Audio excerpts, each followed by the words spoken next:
Alors, bonjour à tous.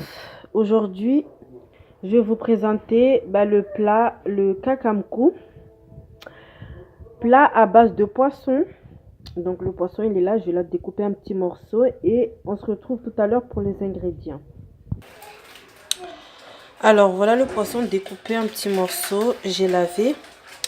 Donc, pour cela, on aura besoin bien sûr du poisson, du sel, curcuma, ça c'est le vrai curcuma, hein. Donc, voilà, tomate, citron, après oignon. Oignon, moi je mets l'oignon rouge, j'adore et c'est super bon avec. Voilà. Maintenant, on va couper les ingrédients. Alors, nous allons commencer par l'oignon. Donc voilà.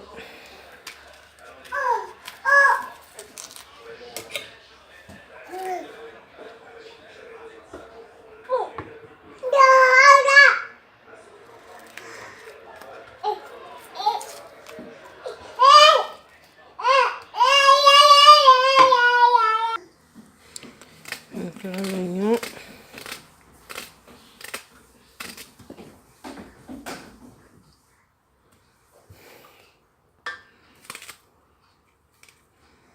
Donc là, c'est bon. Enfin, je vais terminer. Là, c'est bon, il y en a assez. Je vais mettre également ça, l'oignon vert, là, enfin, les feuilles de l'oignon rouge. C'est plus succulent.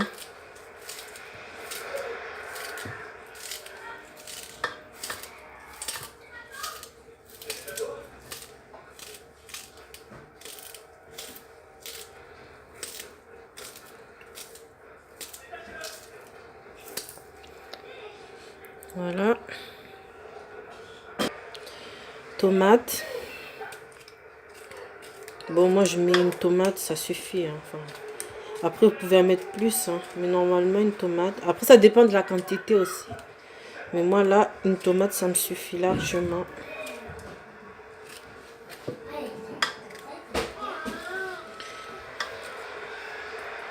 Voilà.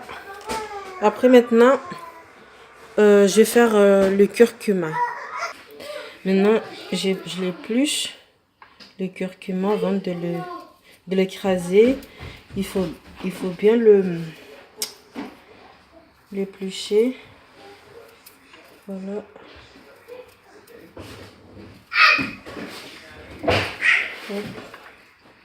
Après, vous pouvez mettre le curcuma en poudre, hein. Mais moi, quand je fais du kakamkou, je préfère ça. Hop, voilà. Après, il faut le rincer un peu. Hop. Bon, moi, j'ai un truc du bled là pour écraser le chano. Enfin, on dit chano, je sais pas si c'est un autre nom. Ou chino, je pense. Voilà. Il faut toujours mettre du sel pour que ça s'écrase mieux.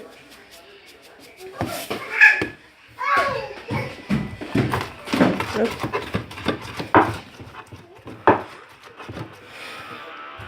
Bon, après le curcuma, morceau là, je l'ai trouvé chez Grand Frais. Je l'ai pas pris je l'ai pas, on me l'a pas ramené du pays, mais j'ai acheté au Grand Frais. Je trouve que le goût est meilleur. Après, je vais prendre le curcuma tout prêt, hein.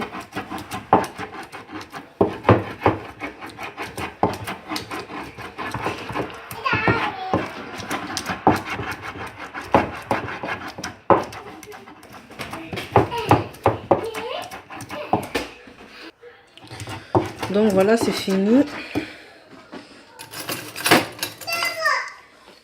Je vais le mettre dans le poisson.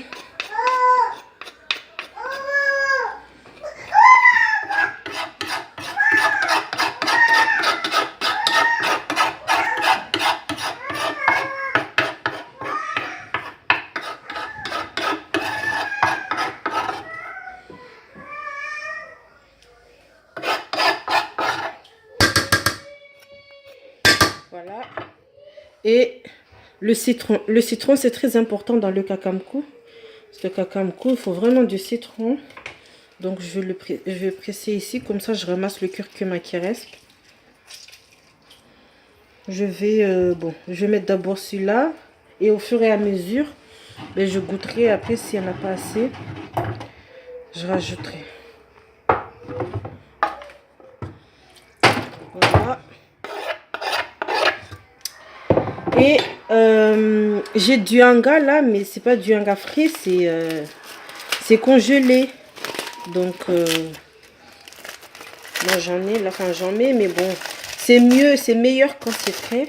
Mais là, comme il n'y en a pas, on fait avec ce qu'on a. Voilà. Et après, ma touche perso aussi, moi, je rajoute un peu d'huile. Pas beaucoup, mais 2 cuillères, ça suffit. Voilà.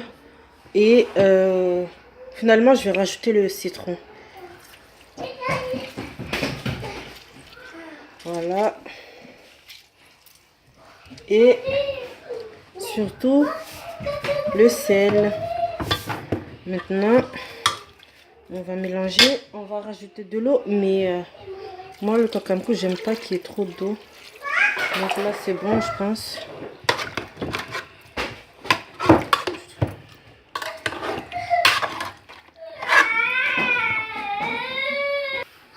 Donc voilà, j'ai bien mélangé. Maintenant, nous allons passer à la cuisson. Alors maintenant, on va préparer l'accompagnement du kakamko. En général, le kakamko, on l'accompagne avec le bata bata.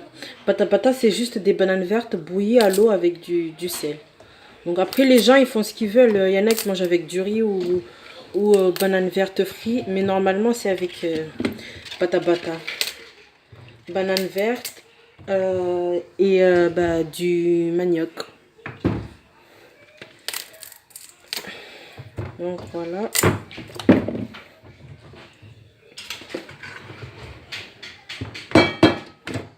On les met toujours dans l'eau. Pourquoi? Parce que déjà, les bananes en les épluchant, ça colle.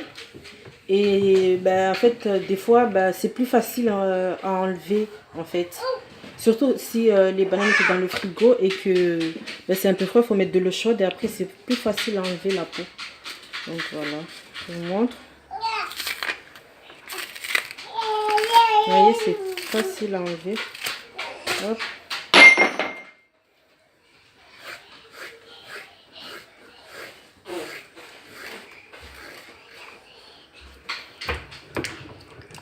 Moi, quand je fais... Après, moi, je coupe en deux, mais après, vous pouvez laisser en entier.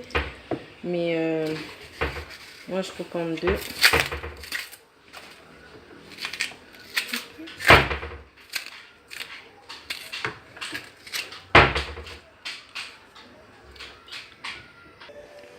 Et après, on épluche le manioc. Hop.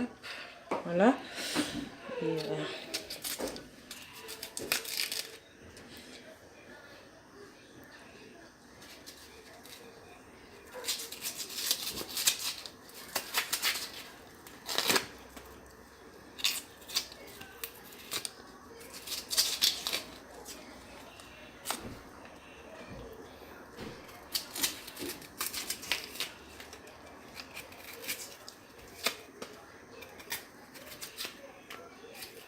voilà.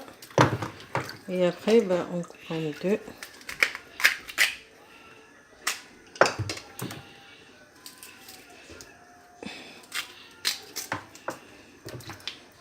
On enlève ce qui est au milieu.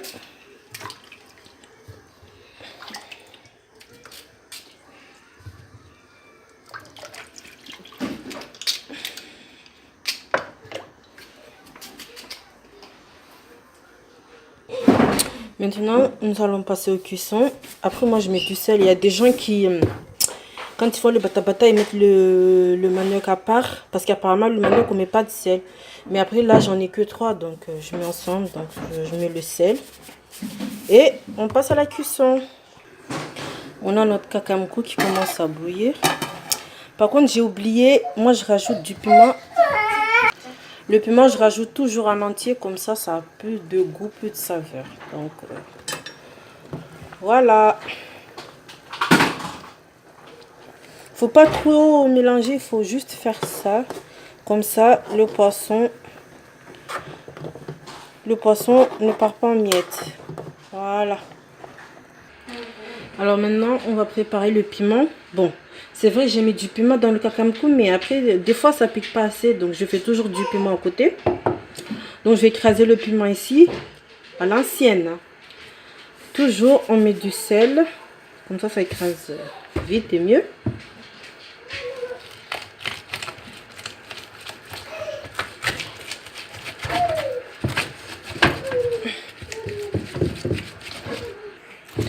Donc voilà, le piment, il commence à bien s'écraser. Encore un petit peu. Bon, après, comme je fais à l'ancienne, je laisse pas, j'écrase pas jusqu'à ce que ça soit vraiment une purée, mais je laisse un peu des morceaux.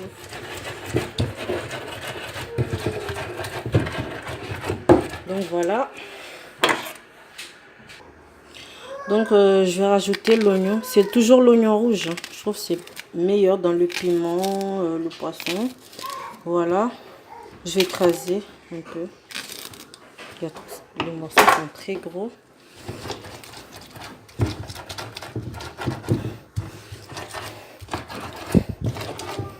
Ça sent super bon, hein, le piment.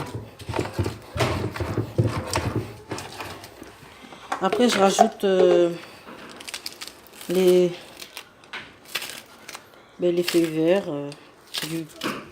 de l'oignon rouge. Voilà, un peu.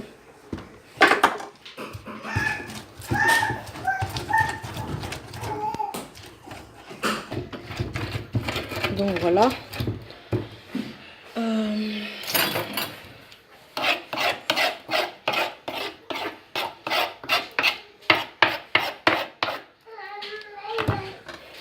Je vais écraser encore un peu, surtout pour les oignons.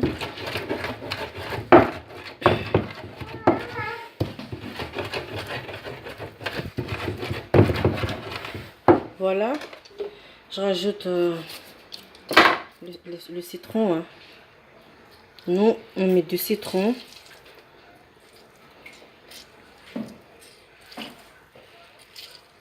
Moi, j'utilise toujours le citron, citron vert, moi, ou jaune.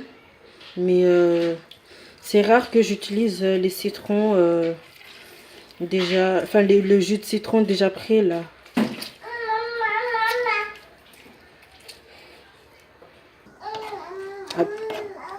Là, ça sent super bon. Hein. Je vais mettre du sel là.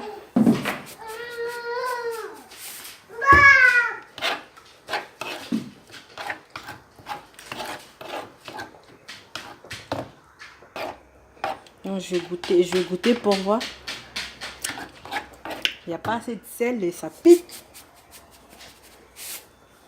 Ah oui, si le piment c'est pas assez salé, bah, ça arrache. Hein.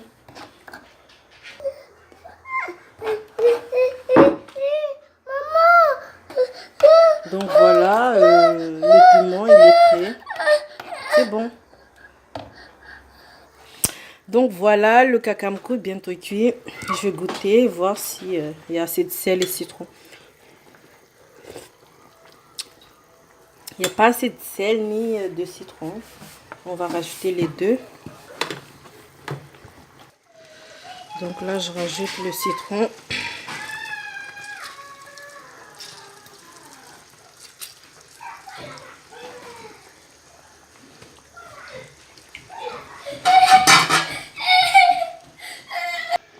Donc voilà, j'ai mis le citron, je vais voir.